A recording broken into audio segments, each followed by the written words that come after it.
A couple of things. First of all, here at the Old Vic, what we would like to consider our evening a two-act experience. What you've just gone through is the first act, and we'd like you to show your appreciation to the people who produced the first act, the cooks and the wait staff.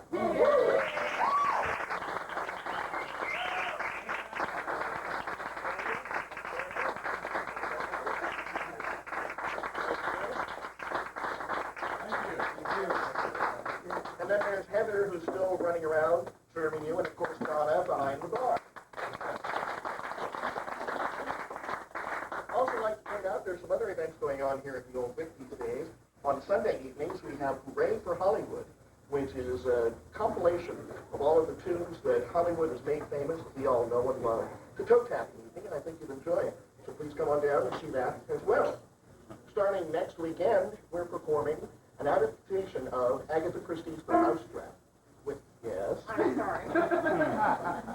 Which is the longest running show on the English stage. It's been running since somewhere in the mid-40s in London, continuously. So we're taking it on and doing our own version of it, and hope that you can come back and see us next month. A couple of practical notes. First of all, please remember that this is still a working pub, so that next door there may be occasional bits of noise. We'll try to keep things down as much as possible to a dull roar, but we do beg your indulgence. And that just about covers it. So now, ladies and gentlemen, it's time for Jeeves and Wooster.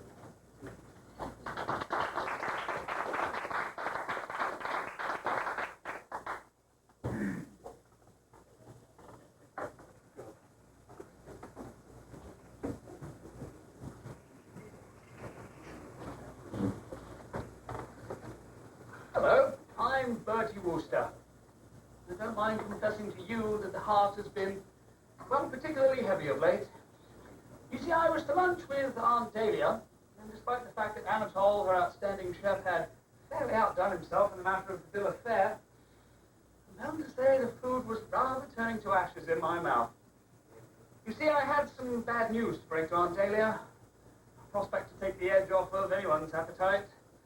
She would not be pleased, I knew, and Aunt Dahlia, when not pleased, has a particularly crisping way of expressing herself, having spent most of her youth in the hunting field. Still, I suppose I better go over and have a dash at it, what? Aunt Dahlia? Yes, hello? You know that cruise of yours? Yes? That little cruise you've been planning? Yes? That jolly little cruise on your yacht in the Mediterranean, to which you so kindly invited me to, and to which I've been looking forward Get on, fathead! What about it? I'm awfully sorry, Aunt Dahlia, but I shan't be able to go. What? I'm frightfully sorry. Won't be able to go. You poor miserable hellhound! What do you mean you won't be able to come? Well, matters of the most extreme urgency render my presence in the metropolis rather imperative. No. I suppose what you really mean is that you're hanging about some unfortunate girl again. I don't like the way you put that, Aunt Dahlia. But I must say, I am stunned by your detective-like penetration. That's the phrase I'm looking for.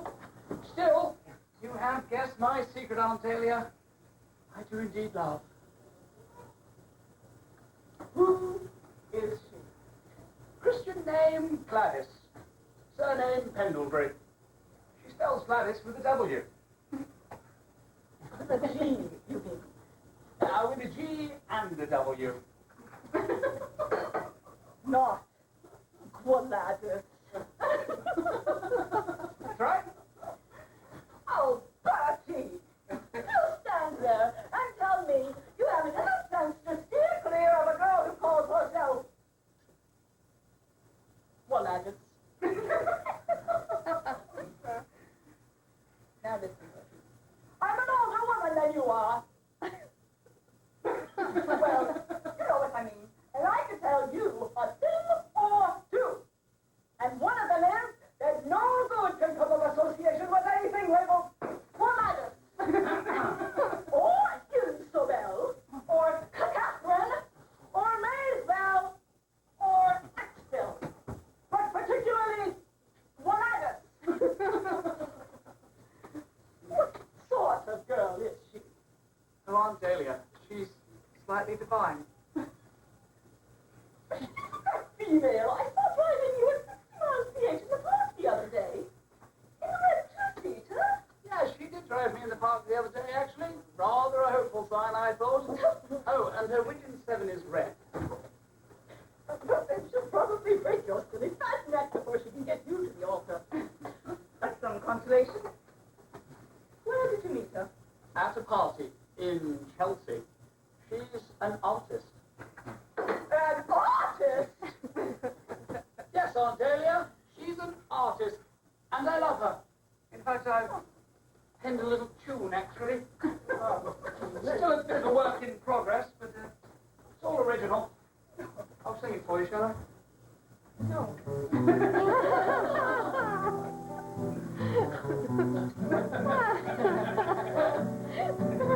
I give her all my love, that's all I do.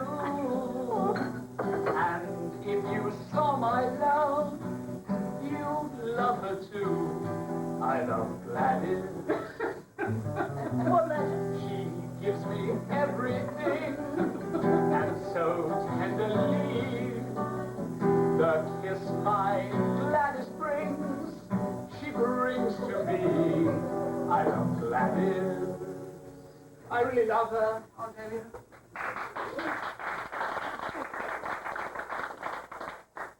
Egad. Yes, Aunt Dahlia, she is an artist. She swings a jolly fine brush as well, let me tell you. She's painted a portrait of myself. Jeeves and I are going to hang it a little later on in the flat. Well, we don't seem to think Jeeves likes it very much. If it's anything like you, I don't see why you should. Oh, you're an artist. Told yourself? Who matters? And drive the car in the sort of way I'd drag you would if you were pressed for time. But it's all very sad, Bertie, but I still don't see why you won't come on the yacht. Oh, Aunt Dahlia, it would be madness to leave the betroth at this juncture. You know what girls are these days? They forget the absent face. And I'm not at all at ease in my mind about a certain cove by the name of Lucius Pym. His head shines, Aunt Dahlia, and one should never trust a man with more hair on the back of his hand than on top of his head, is what I say.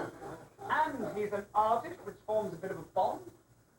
Moreover, this Lucius Pym is one of those strong, masterful men. He treats Gladys as if she were less than the dust beneath the wheels of his taxi. He criticizes her hats, and he says nasty things about her chiaroscuro, which is a use of color, by the way.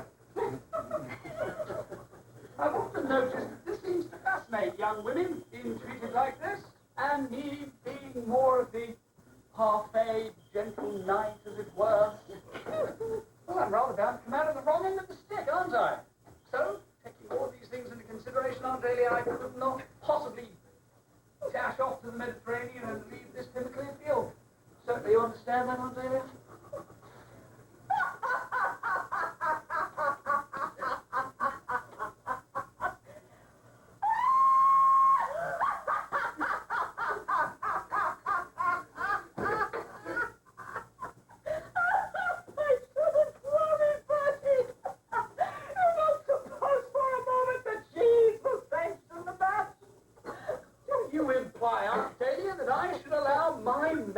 Jeeves to boss me to the extent of stopping me from marrying somebody I wish to marry.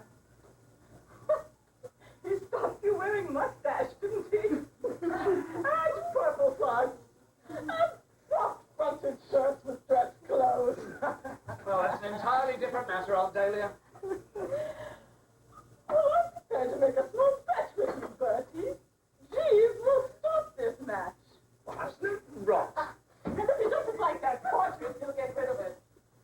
And finally, you wretched, pie-faced wobbler, he will deliver you on my yacht at the appointed hour. I've never heard such dash nonsense in all of my life, Aunt Dahlia. I don't know how you'll do it, but you'll be there, complete with yachting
really about the cruise.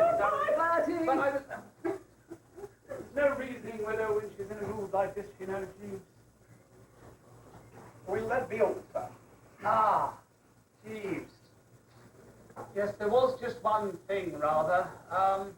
Look, I know you've been looking forward to this jolly little cruise. I've seen the nautical-looking glitter in your eye. But surely, Jeeves, you understand my reasons? Yes, sir. Looks good, what, Jeeves? Yes, sir. Nothing like a spot of art to brighten up the old homestead, eh? Oh, no, sir. There's the room of certain... Well, I don't know. What should I say, Jeeves? Yes, sir. Jeeves, you don't like this spot of art, do you? Oh, yes, sir. No, Jeeves. Subterfuge is useless. I can read you like a book. Something in this spot of art fails to appeal to you. What is it that you object to? Well, sir, is not the colour scheme a trifle bright, sir? Right, Jeeves? No, I haven't noticed it.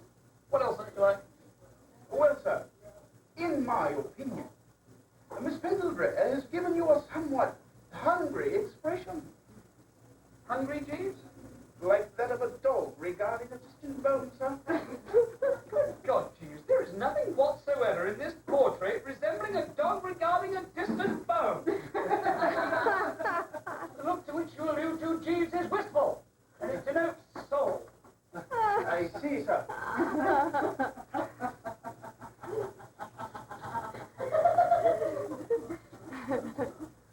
Now, what of Miss Pendlebury? She said she might stop by later on this afternoon to view the portrait. Yes, sir. Did she arrive? Yes, sir. But has that? Yes, sir. She's gone, what? Precisely, sir. Yeah. Didn't say anything about coming back at all, did she, James? I was under the impression, sir, that it was not Miss Pendlebury's intention to return. She was a little upset and expressed her desire to return to the studio and rest. Upset, Jeeves? What was she upset about? The accident, sir. Accident, Jeeves? Don't tell me she had an accident. Yes, sir. What sort of an accident? Automobile, sir. Was she hurt? No, sir. Oh, well, that's quite all right then. Only the gentleman? Gentleman, Jeeves? Yes, sir. The gentleman was struck by Miss Pendlebury's automobile almost directly opposite this building. He suffered a slight fracture of the leg. Too bad, Jeeves. But Miss Pendlebury was quite all right. Physically, sir, her condition appeared to be satisfactory. She was, however, suffering a certain distress of mind. Oh, well, naturally, Jeeves, she would, wouldn't she? What with her wonderful, sympathetic nature. Well, it must have come as a great shock to her, you know, Jeeves. It's a tough life for a girl these days, what with men throwing themselves underneath the wheels of a moving car. Terrible, Jeeves. Whatever became of the chump? The gentleman, sir. Yes, Jeeves. He is in your spare bedroom, sir. What, Jeeves? Yes, sir. In my spare bedroom? Yes, sir.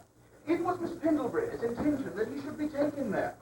She also had me summon the gentleman's sister, who is in Paris, advising her of the accident.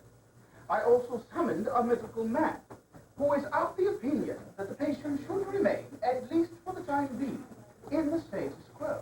Do you mean to tell me, Jeeves, that the corpse is still on the premises and will be for an indefinite visit? Yes, sir. Oh, Jeeves, this is a bit thick, you know. Yes, sir. I mean, a girl can be, well, dash it, pretty heftily divine and whatnot, and ensnare the heart of a young man, but, well, good God, Jeeves, she's got no right to turn a bloke's flat into a morgue. I must say, my passions are ebbing a trifle. Oh, well, Jeeves, suppose I better go and meet the blighter. I am his host. Has he a name? Mr. Pym, sir. Oh, Pym. I believe the young lady addressed him as Lucius. Oh, dear, Jeeves. It was owing to the fact that Mr. Pym happened to be in the roadway just as Miss Pendlebury turned the corner. No, this is not good, Jeeves. No, sir.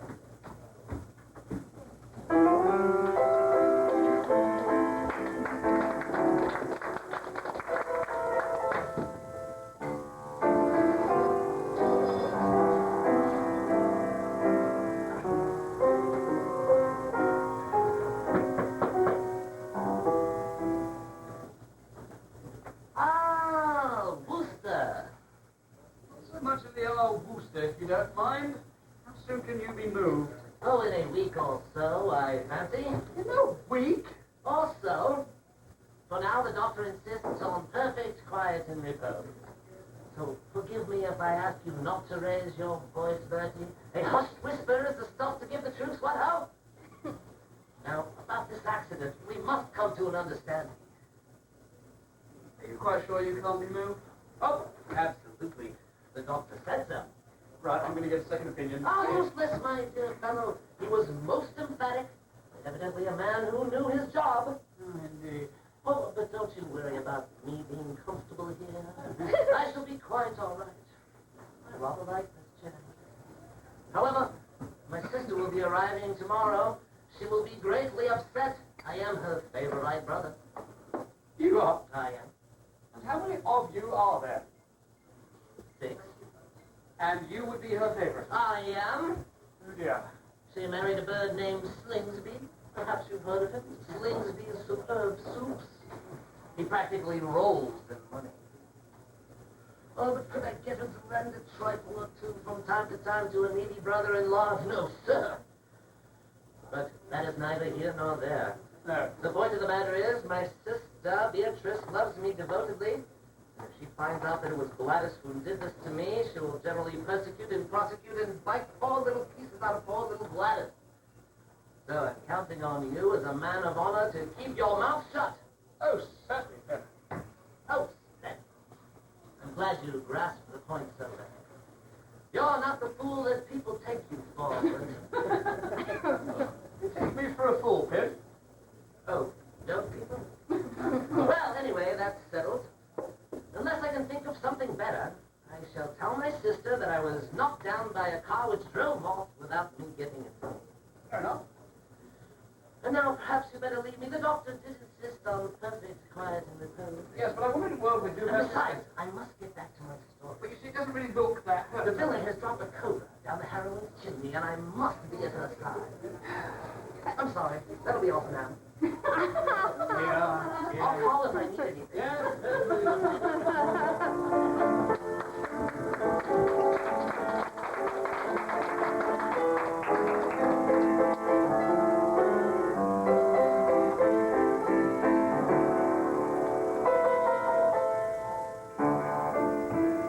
Oh, dear Jeeves. Apparently Tim is going to be a fixture.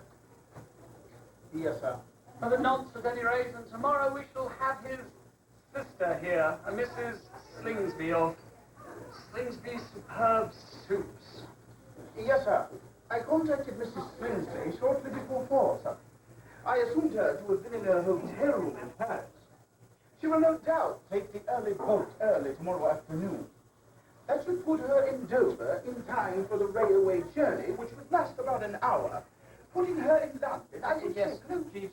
Jeeves, look, a thoroughly gripping and engaging story. Why don't you set it to music to me sometime and then sing it? Would you do that for me? Now, Jeeves, get this through your head. Mrs. Slingsby must not find out that it was my dear Lavis who struck her brother Pim and broke him in 2 places. Do you understand that, Jeeves? Very good, sir. Now, Jeeves, what of Miss Pendlebury? Sir? Well, she's bound to make inquiries, Jeeves. Yes, sir. I mean, tell me, Jeeves, aren't women drawn to the invalid? Very true, sir. It is a point which I had intended to bring to your attention. The invalid undoubtedly stirs up the most deepest of emotions in all the women. It is something that lies deep within the heart. I believe the poet Scott put it neatly in the lines. Oh, woman, in our hour of ease answer, coy and hard to please, when the pain and the anguish wrap the brow. Jeeves. Thank you very much, but I'm just not in the mood right now, thank you. Yes, sir. The position being as I have outlined, Jeeves, can we clear out early tomorrow morning? I'll not return until late tomorrow afternoon. Perhaps, Jeeves, I shall take the number 2 bus and sojourn up to Bennett Valley. Yes, Jeeves, I am going mobile. Very good, sir. Another song. I'm leaving home, and when I want to go home, I'm going mobile. pump up in my car, gonna drive very far. I'm going mobile.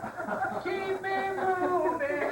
Beep, beep, sir. I just call my man Jeeves, get me toast and tea. I'm going mobile. Beep, beep, sir. I just jump right out of bed, makes me feel good in the head. I'm going mobile. Yes, sir. Keep me moving. Beep, beep. Jeeves, I don't care about pollution. I'm an air-conditioned gypsy. Now that's my solution. Watch Aunt Dahlia and Mrs. Slingsby miss me. I'm going mobile. Beep, beep, sir. I'm going mobile, Jeeves. Yes, sir. Right, I'm going mobile then, Jeeves, shall I? Yes, sir.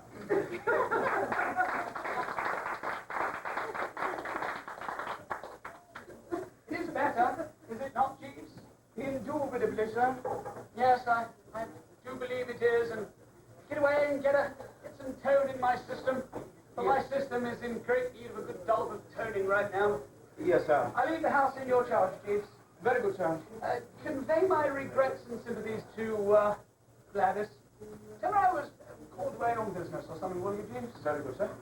Oh, and, should the Slingsby woman appear and require refreshment, feed her in moderation. Yes, sir. Oh, and Jeeves, when poisoning Pim's soup, don't use arsenic or anything that's readily traced, will you? Very good, sir. I'm off then, Jeeves. Till later. Yes, sir. Oh, yes, sir.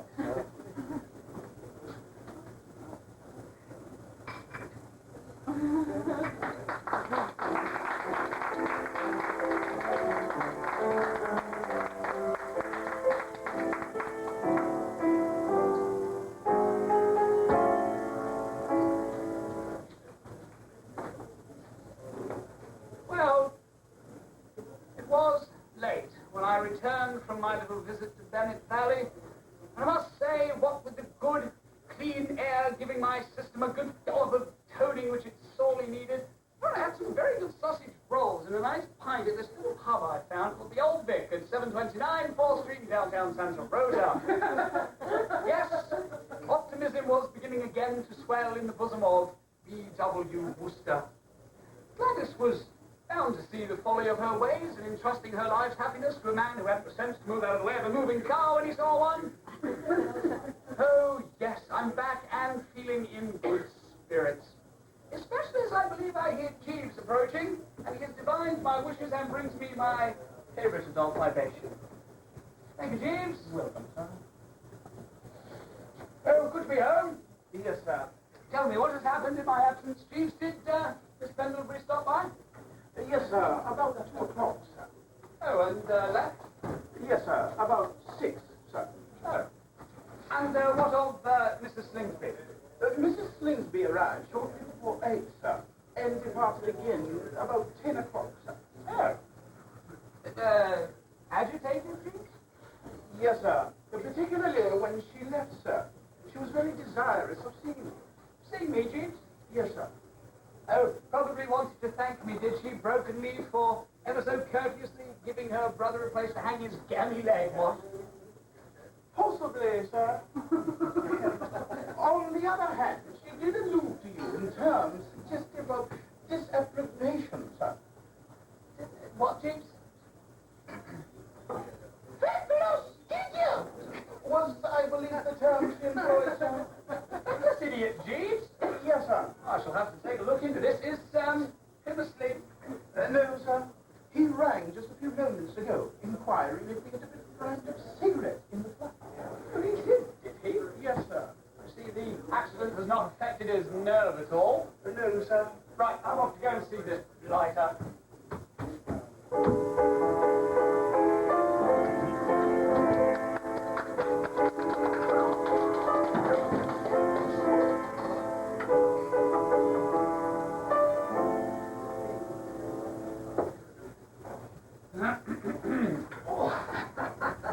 Ah, Wooster, welcome home.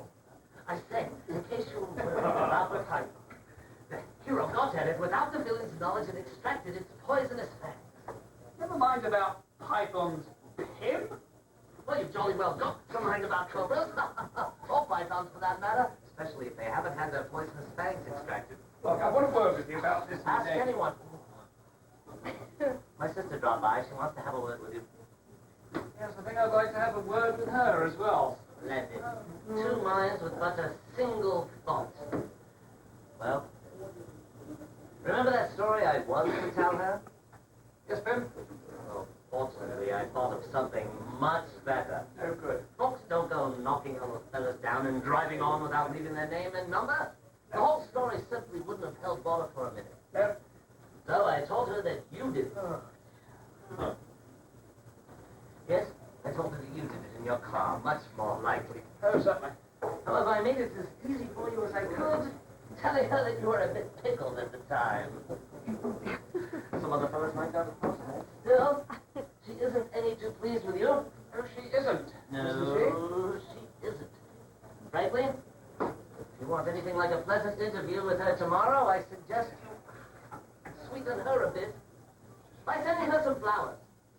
Flowers? Number 3 Hill Street, Grimsby Marsh. Yeah.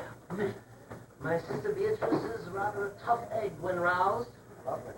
And my brother-in-law is due in from New York at any moment. Though he's not over fond of me, he's absolutely crazy about my sister.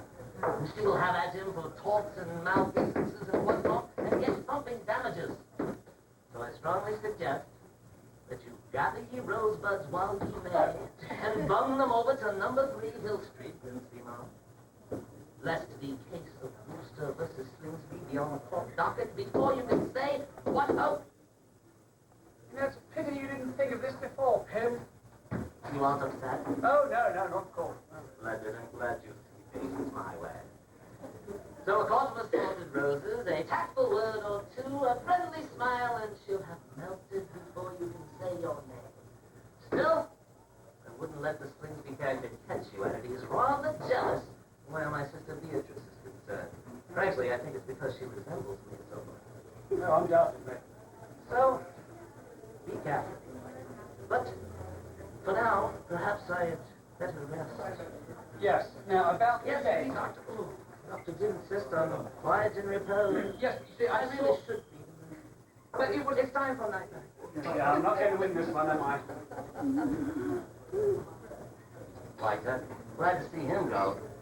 He thinks he's the only one that can write a song. The other day I was down there in Soho myself, smoking one of those funny jazz cigarettes. And I came up with this idea for this song about Mr. Bertie Wooster. All that money and stuff. See if I can remember all the chords. Here come old flat top, he come grooving up slowly. His name's Bertie Wooster, he's got lots of money. One and one is 3. Got to keep my leg up, I can use his man Jeeves.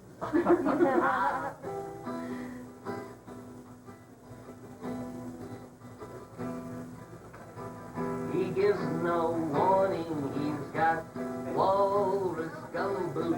He's got a girl named Gladys, thinks that she's an artist. One and one is 3.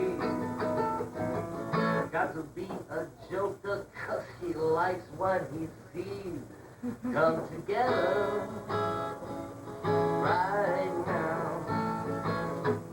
Over me. Well, that's as far as I got on this one.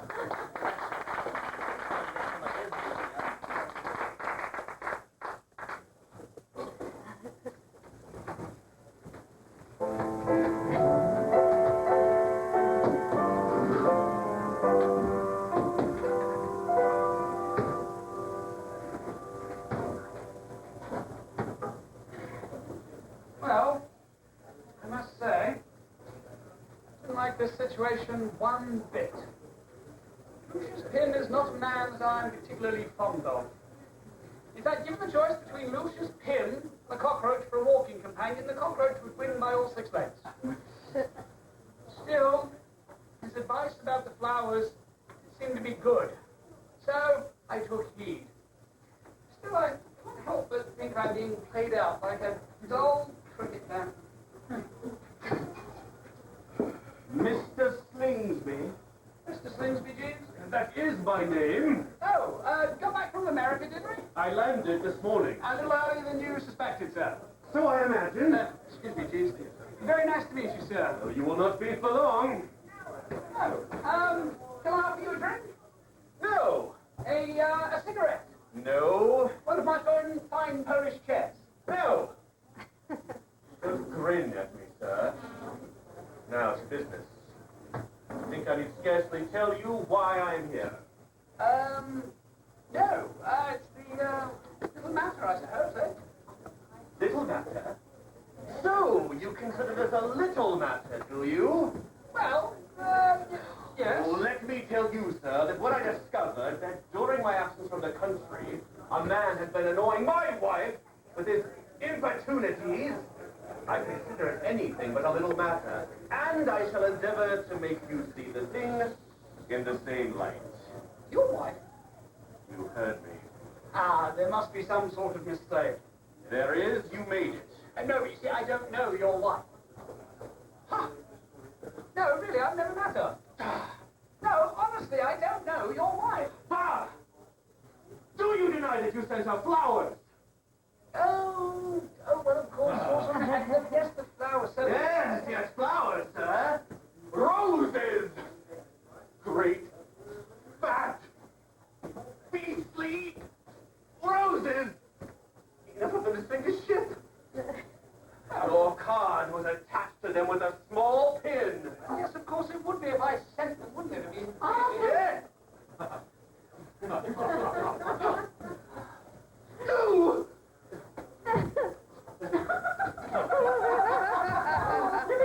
It wasn't you that sent me those flowers? You used to send me flowers all the time. Like the old days. You don't bring me flowers. Don't sing songs. You don't talk to me anymore when you come through the door at the end of the day. I remember when I never wait for me.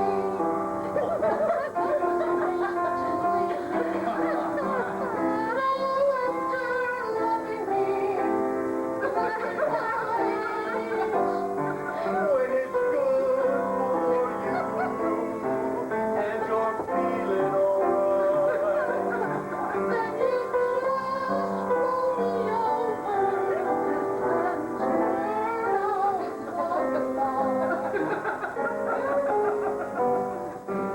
You don't bring me flowers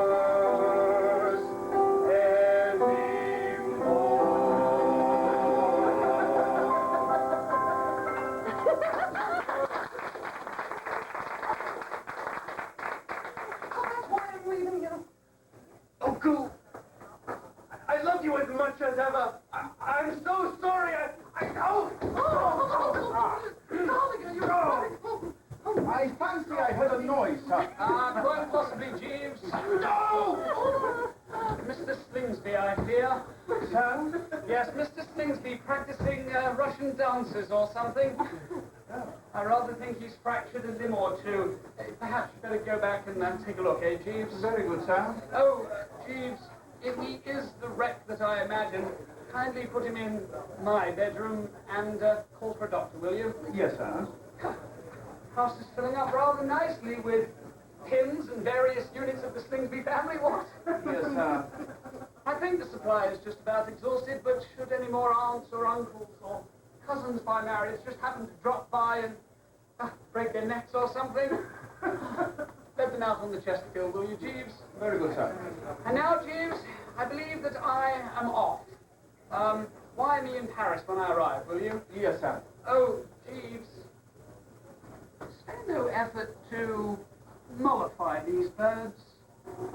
You see, Jeeves, they seem to think, or should I say, she, Slingsby, thinks, and what she thinks today, undoubtedly they'll all think tomorrow, that it was I, you see, that struck their precious pin and broke him in two places. See, sir. Notify me in due course, Jeeves, when the house has been completely purged of pins and his Islam things been... Very good, sir. Then, Jeeves, I shall be off to Paris. Wire me with my luggage when I arrive, Jeeves. Yes, sir. Goodbye, Jeeves. Goodbye, sir.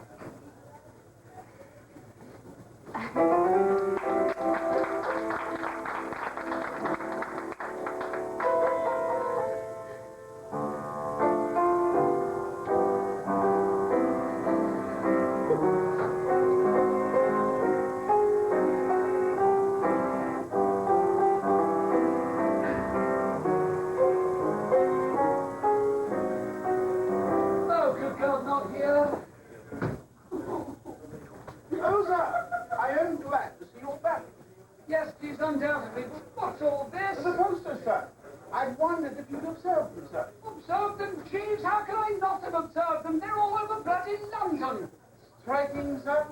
Well, of course they're striking, Jeeves. It's me, for God's sake. But really? Well, sir, if you recollect, you instructed me. Spare no effort to mollify Mr. Slingsby. Oh, yes, Jeeves, but certainly I didn't. And on the first day, when he was able to leave his bed, he observed the portrait. And it seemed to me judicious to point out the fact of using it as an advertising medium. He readily fell in with the suggestion. And on my assurance, should he abandon his projected action in law, you would be willing to permit the use of the portrait. He readily fell into negotiations with Miss Pendlebury for the use of the copyright. Oh, well. I suppose Lavis did get something out of it then, eh? Yes, sir. Mr. Pym, acting as Miss Pendlebury's agent, drove, I understand, an extremely satisfactory bargain. He acted as her agent, did he? Yes, sir. In the capacity as the fiancé. Oh, dear, Jeeves, fiancé? Yes, sir. Well, that's it, Jeeves. Flight is the only resource. I must leave. Yes, sir. I'm going back to Paris.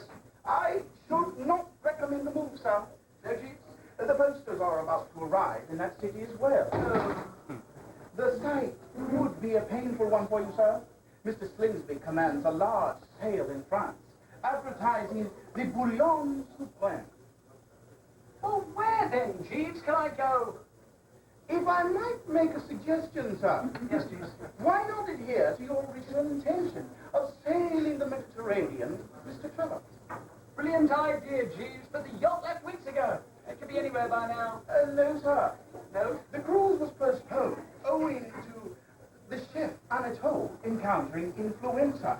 Mr. Trevor's just refused to sail without him. You mean they haven't left yet, Jeeves? The cruise sails from the Southampton on Tuesday next. Dash it, Jeeves, nothing could be sweeter. Ring Aunt Dahlia, tell her we're on the way. I took the liberty of contacting Aunt Dahlia a few moments before you arrived, sir. As a matter of fact, she should be arriving right about... That should be her now. Oh, dear, Jeeves, did you have to ring Aunt Dahlia right now? I thought the plan would meet with your approval, sir. Well, it does, Jeeves, but really, it would have been nice for... Hello, Snackhead! Have you quite come to your senses? Hello, Aunt Dahlia. Oh, that's grand then. Yes, we're going on that cruise, you know. I rather wanted to all along, you know. As have I, sir. It should be extremely romantic. Oh, it should, Jeeves. Think about it. The moonlit glistening off the water. Yes, sir. The salty tang of the sea breeze. Yes, sir. The great undulations of the waves. Oh, will you please shut up? No, certainly, Aunt Dahlia. I have been waiting for this as well, sir. You know, it should be extremely pleasant. Yes. You know what they say, sir. No, Jeeves, what do they say? Mr. Company, yes? I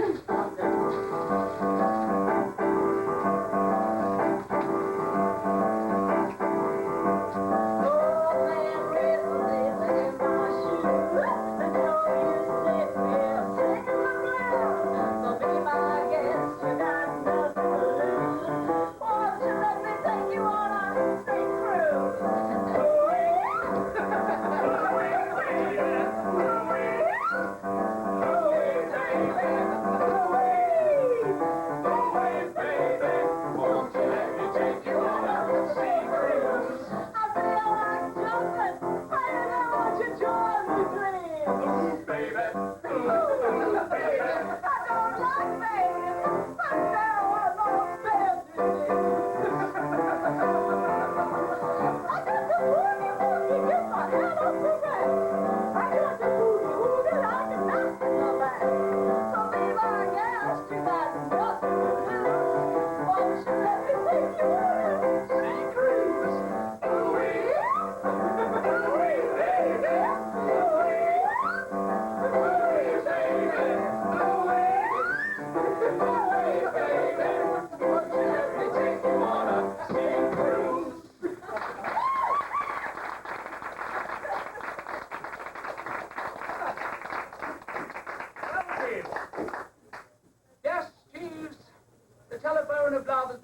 my house, but it's got the wrong number. Is that going to crush me, Jeeves? No, sir. No, sir, it is not.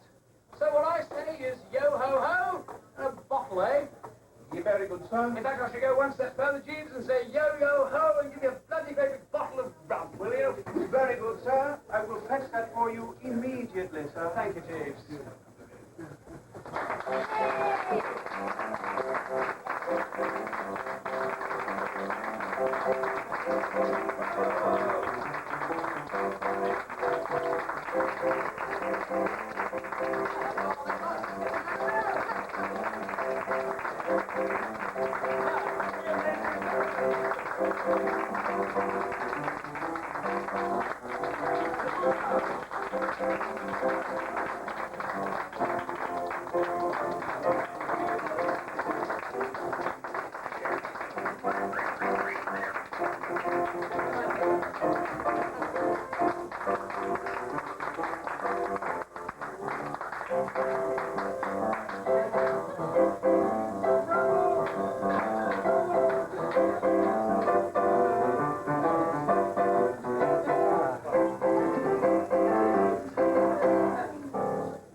Okay, family, family and friends. It's not very light, but maybe I can get you a little bit. Hello. How can you do that? I'm not sure. Maybe I am, maybe I'm not. It turns out send me Very a couple good. dozen copies. Okay. Hello, Mother. Hello.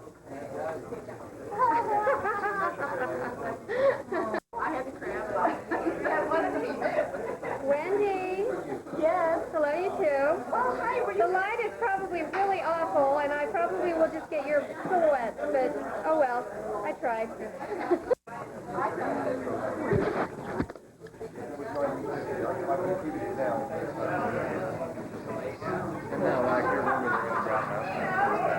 Do that again, I missed it.